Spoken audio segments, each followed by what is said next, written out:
again and again. It's my pleasure as usual to be here, and this is Relationship Talk with Nike. And if you are interested in building a relationship that is deep and intimate, you are in the right place, because we look at concepts at a very deep and intimate level. We get to speak to couples about the how, about the building the skills in their relationship that will further the intimacy in their relationship. So if that is what you're interested in, you are not interested in a relationship for the grams, where you are, on social media feeling yourself, but in actual life your relationship is suffering, then this is the place to be. You're welcome, you're welcome, you're welcome.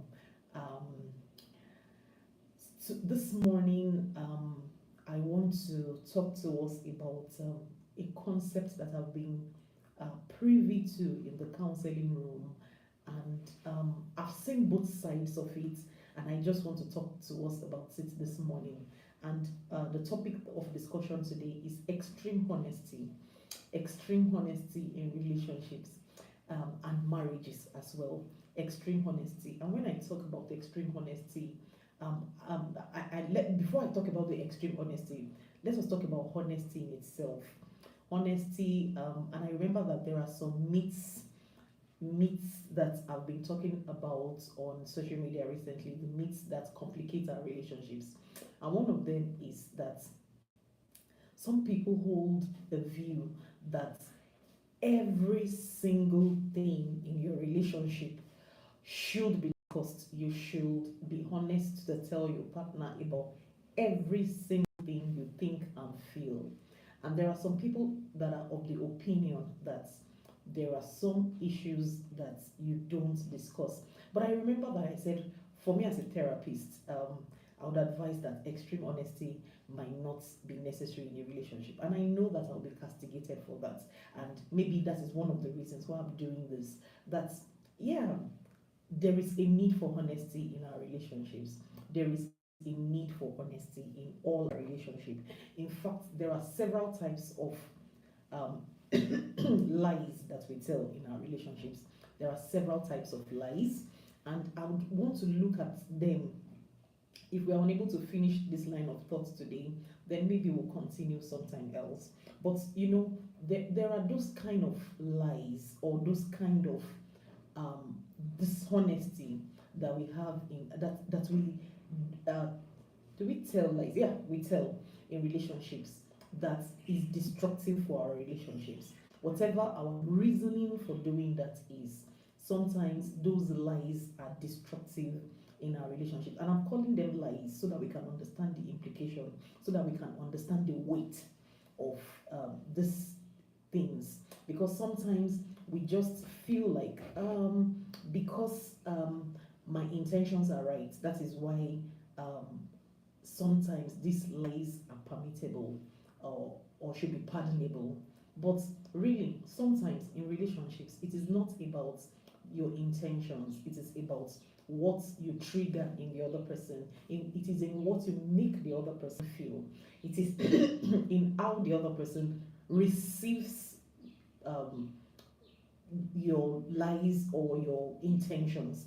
That is what makes it what it is. So there are times that, like I said, there are lies of omission, where we fail to tell people things that they should ordinarily know in relationships. Sometimes some people keep some vital information away from their partners, thinking that because I want to protect them, I don't want them to know about this. Sometimes people, yes, the intentions are right. You don't want this person to hurt, and so you tell lies to cover up your tracks, or to save your partner from pain. But sometimes when we withhold information or the lie of omission in our relationships, sometimes it is grievous and sometimes it is not. But I think that telling a lie or being dishonest simply because you are trying to protect your partner, I think you are underestimating your partner. Give them the chance. Give them the chance to react the way they want to react, and know firsthand what their reaction will be. Don't preempt them, or don't underestimate them by thinking that they can't handle certain things. Test them and let them know that, oh, this is what this person is up to at this time. This is what this person can handle. I have tested and I have seen. So that in case there is an argument, you have facts. You are not just um, basing your argument on what you think, and it's not a one-sided argument. It is something that you have tried and tested. You know that, oh, with this kind of information. But saving yourself from punishment, I think, is dishonest. I think or consequences. When you tell lies to save yourself from consequences, say for instance something went wrong and you feel like, oh, this person is going to be angry, I would rather just save myself than putting myself forward. And that is pure dishonesty, and we are not talking about that at all. So whatever it is that you have done, whether it is in your past, it is in the present, or it's going to happen in the future, it's always good not to try to avoid punishment or consequences by telling lies. So there are several examples to that.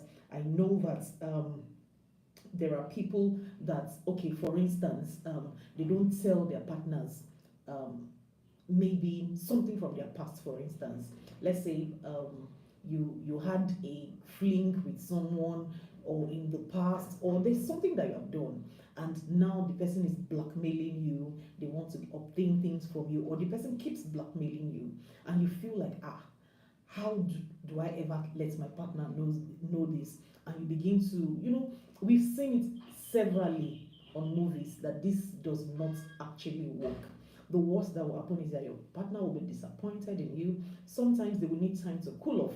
Some people might even decide that, you know what, I just want space from you, or you impregnate someone outside, or you do any of those stupid things, maybe from way back, and it is coming into the future now to, because it is not happening right now. It is something that you have done.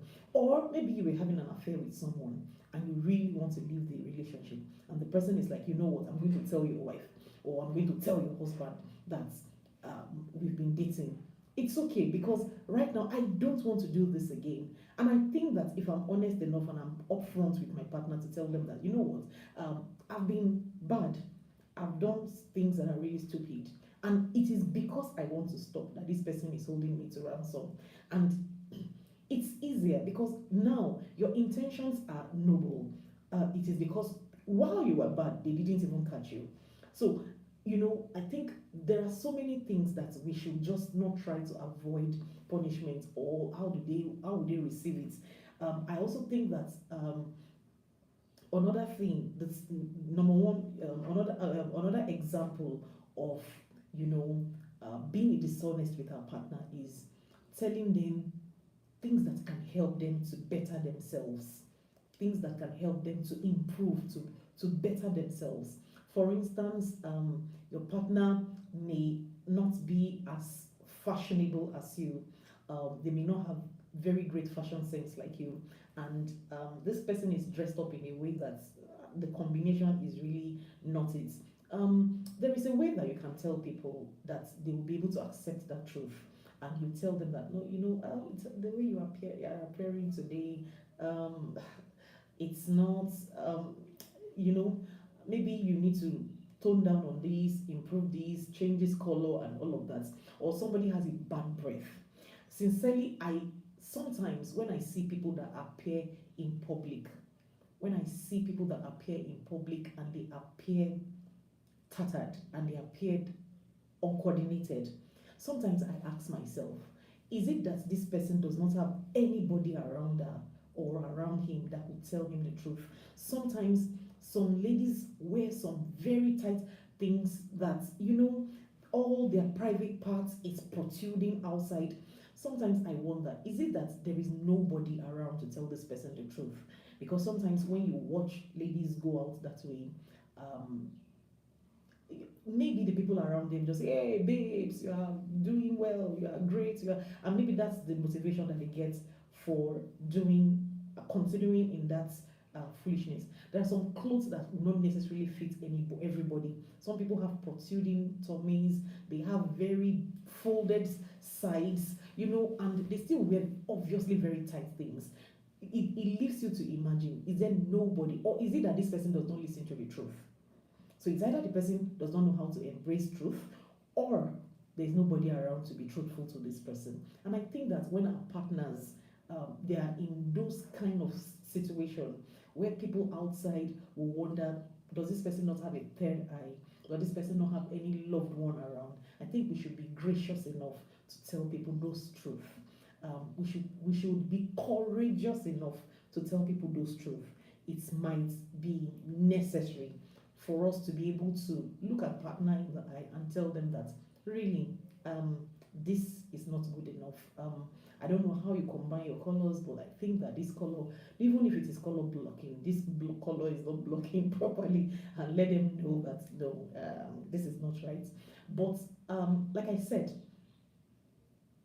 I am not advocating for us to be untruthful with our partners. No, I'm not advocating that we try to dodge punishment. No, or try to dodge consequences. No, or try to save people from pain. Like I said, if you are trying to save your partner from pain, and therefore you omit information or you withhold information, it is still not a good way to go about things, because you are underestimating them. You are underestimating them. Give them the privilege to handle the situation the way they want to handle it. Give them that privilege to be able to navigate the issue by themselves. Don't say, oh, I've known a lot of people that cause more damage by withholding the truth, by withholding information from their partner. You did a business with our money. Probably we had a joint account and you were swindled. And in trying to cover up your tracks, you continue to create more problems and create more problems and create more problems.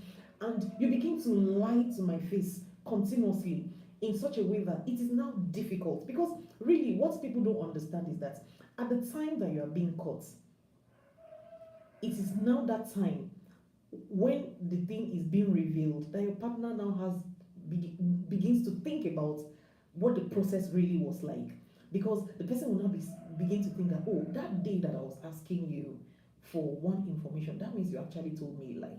And they will begin to think back to several times that you have purposely misled them from understanding the truth, and which makes it really very difficult to deal with, because they now have layers and layers and layers of hurtful memories that they have to process, because it now makes you look really, really horrible. Because at that point, I'm wondering, can I ever trust this person again? You purposely led me off track.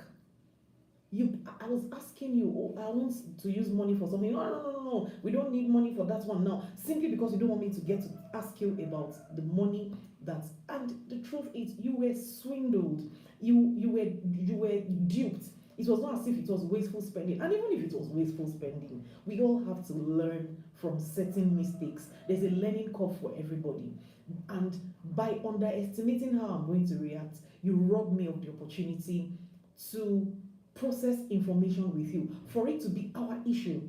You rob me of that opportunity for us to solve our issues together, because you make it about you trying to hide your tracks. So I think we should trust our partners enough to tell them the truth about certain things. We should not omit information. We should not purposely be dubious. We should not purposely try to, make it feel like, there's something that we cannot process together. It is, you might have been the one that invited the problem, but we can process things together. We can solve issues together. And I think that most men, actually, if we are going to be specific, most men underestimate their partners in these kind of things.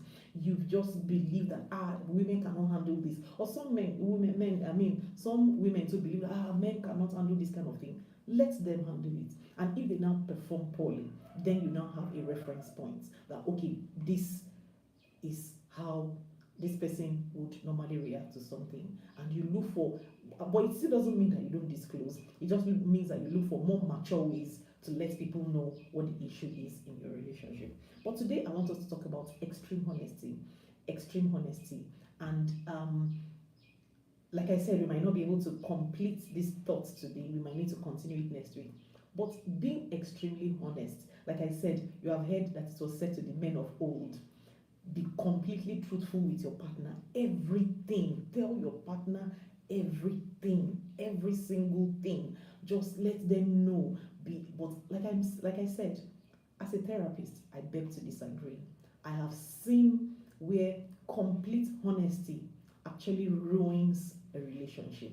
It ruins a good thing. Complete honesty sometimes is not the way to go in relationships.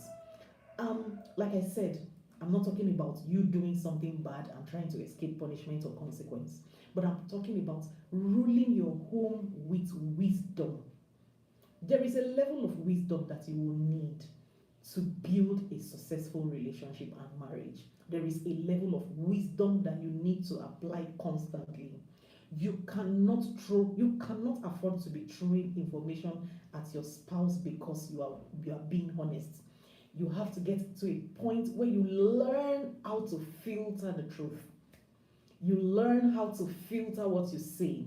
You learn how to say things from the point of view that it benefits your spouse or your partner in such a way that you communicate it in love, in care, in consideration. You just can't throw information at people because they are supposed to understand this person is my soulmate, and because this person is my soulmate, then they must be willing or ready to accept anything that I want to tell them. Like I said, in this part of the world, we have not been taught how to process our emotions. We've not been told how to process our emotions. We've not been taught how to sit in our emotions, experience our emotions, and communicate our emotions. We've not been taught. Usually, we all pretend that something that is happening is not happening. In so many homes that I know in Africa, in so many homes, there will be an elephant in the room and everybody will pretend that it is not there. There are things that you don't talk about when you're talking about daddy. There are things that you don't dare say. There are things that you don't call their actual names. And if you have grown up in this kind of setting, truth is there is a level of honesty that you can never have again. And so people have not been taught how to communicate their needs. And in marriage, needs we all come with needs. We all come with expectations that we're expecting that it will be filled, that our partner will be able to fill. And if you're unable to communicate your emotions, definitely there are going to be issues in that marriage, in that relationship. And so we need to learn how to communicate our emotions in such a way that we are able to communicate our needs, but at the same time be able to measure our partner's needs and know how to communicate with them. There is a very thin line between understanding, communicating your needs, being courageous enough to communicate your own needs, and also being sensitive to the needs of your partner. There is a very thin line. I am not advocating for you not being able to communicate your needs. Your needs are valid and it needs to be expressed. But at the same time, how do I become considerate to my partner that I am able to factor in their own needs as well and not damaging and crushing them with my own level of honesty? I think it's dicey. I think it's something that we need to pay attention to. And because I don't want this to be long, like I've always said, I just want us to do this max within 20 minutes, we're out of here. Next week, I will be talking to us more about the intricacies, the dynamics that plays in communicating your honesty. You can't afford to be extremely honest. Sometimes there is a way that you have to filter your words. There is a consideration that you need to have for your partner. And I'll be giving us life examples of people that, in being completely honest, they've been brash and they've been harsh on their partners. And today they are losing their relationships.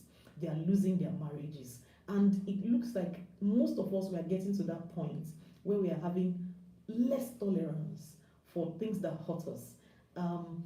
I think that, we'll continue to pray that God will empower us to get into that space where we know things that we are supposed to endure and the things that we are supposed to complain about. But it looks like everybody's on the run. Nobody's willing to give it their best shot. Everybody just wants to do as they please. But I think in the midst of all of this, then we should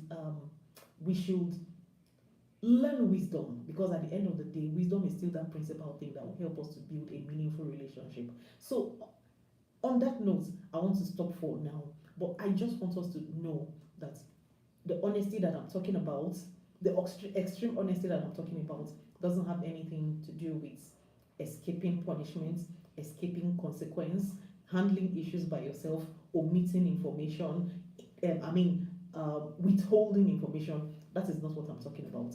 But communicating information in a way that will be beneficial to both parties. And I think we'll get more into it next week. And I'm very excited about everybody that is here watching today. Thank you, Duchess Toyo, my very personal person. Thank you, Gaius, for being here. Thank you, Helta, Emmanuel. Thank you for being here. I really appreciate everyone on YouTube as well. Thank you for watching. And until I come your way next week, where we get to talk about these things in details, where you get to understand more how you are supposed to communicate your truth. Because a lot of people, they're actually very honest in the facts, in the things that they want to do, but it's just unfortunate that the way we go about it makes it now wrong. But until I come your way again, my name is Nikki Adekunle, and I'm signing out. Bye for now.